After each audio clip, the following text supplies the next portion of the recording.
Tips on how to trade a prop firm for beginners. Of recent, I turned on my direct messages on Telegram, and because of that, I started checking people review of my channel, and somebody sent a message, and I promised the person I was going to do a YouTube video about this particular message. So the video says, "Good day team, please kindly share tips on what it takes to trade a prop firm for beginners to have good ideas, please and thanks." Look up here is a payout of $26,000 if I'm not mistaken. Up here is a payout of $5,000. That was last year 2024 where I traded prop firm, and these were the two accounts. One was an FTMO account while the other one was a goods funded account. Recently, or should I say after this account, I stopped trading prop firm, and reason why I stopped trading prop firm was because I now have capital, or I had capital already to start growing, so I felt it was not necessary for me to trade prop firm anymore. Also, I didn't want to constrain myself to some certain rules. Okay, but I'm going to be explaining how you as a beginner can actually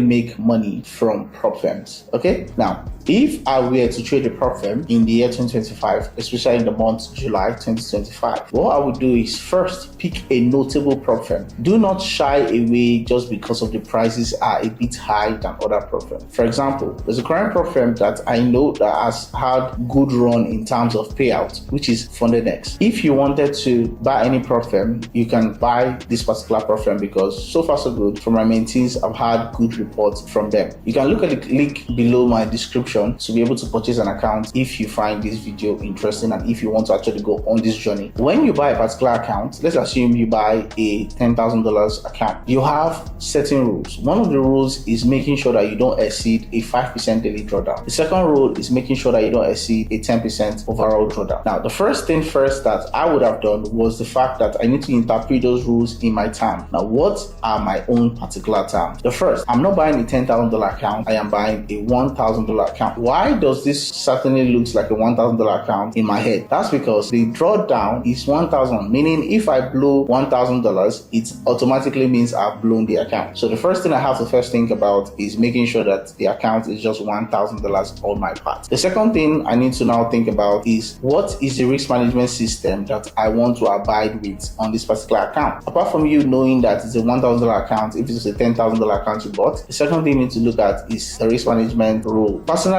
what I would have done is making sure that I reach 1 to 2% per trade. I will explain why. Majority of the time, many traders get so stuck in trading prop firms. If you can believe in yourself and understand your strategy as a strategy, a top strategy that has, let's assume, 50% win rate, it means that if you take 10 trades, 5 out of the 10 trades should be able to be profitable, by 5 may not be profitable. So if your strategy is 30%, 40%, 50%, it can still work with what I'm about to tell you. The third thing that I'm going to look out for is making sure that I don't trade based on emotion. Okay, have a plan and stick to the plan. A lot of times in 2023, before I became a profitable trader, I blew over 100 prop firms, and this is no cap. Many prop firms, just name them, I kept on blowing the prop firms, though it was a small account because obviously I didn't have enough capital to be buying the big accounts. But then one thing that made me to always blow an account, especially on the funded live stage, was the fact that I kept on trading based on emotions. Have a static emotion from beginning to the end. Yes, if you win, it is good to celebrate your wins, but never get too excited except you get your payout. Okay, so those 3 key things I just talked about are principles that you need to start abiding on before you can now start attaining profitability. Because unlike trading your live account where your win streak can keep you going, because if I trade a live account now, a normal broker account, and I fund the account with, let's say, $1,000, and I'm up $3,000 in profit, because I'm up $3,000 in profit, there's a kind of psychology that comes with seeing the profit every time and pushing yourself to make more. But the moment you pass a phase 1 and you withdraw from the phase 1, there's a probability that the reset that they're giving you will make your brain to shift and you start seeing negativity, or you start seeing your account in the red and you start feeling so bad. But if you can make yourself to start being static in terms of trading and following that 2%, 1% trade, there's a high chance that you will turn out to be very, very profitable. And the last thing that is the most important of them all. When you are on your funded state, have a target and never exceed that target. This is very crucial because something happened to me on that $20-something thousand payout that you saw there. I took the account, and when I got to the funded state, I told myself that I was going to make 20% on the account. The account was a $200K account. 20% on a $200K account is $40,000. Guess what? I actually passed the target that I set for myself. I made over $20-something thousand, but I end up letting the account go down to 15% before I place the payout. If you know that your risk appetite and the kind of person you are is making 5% and you're good, stick to that 5%. The market will always present diverse opportunities, meaning if you close that trade now and you stick to that 5%, there's a high chance that yes, market will go to your direction. You'll be wishing that you are in that particular trade, but cash in hand is better than cash at your broker or your prop firm. I'm talking from experience because I've had experiences where I made a lot of money and I did not withdraw. So make sure that you're not like me in my past. Make sure you always withdraw every time. So that's the fourth and most important thing. Set a target, 5%, 10%, 15%. After you withdraw, scale up from there. From $10,000 accounts, you can buy a $50,000 account, $100,000. When you get to over $200,000 account and you're making good money, it means it's time for you to upgrade to a broker.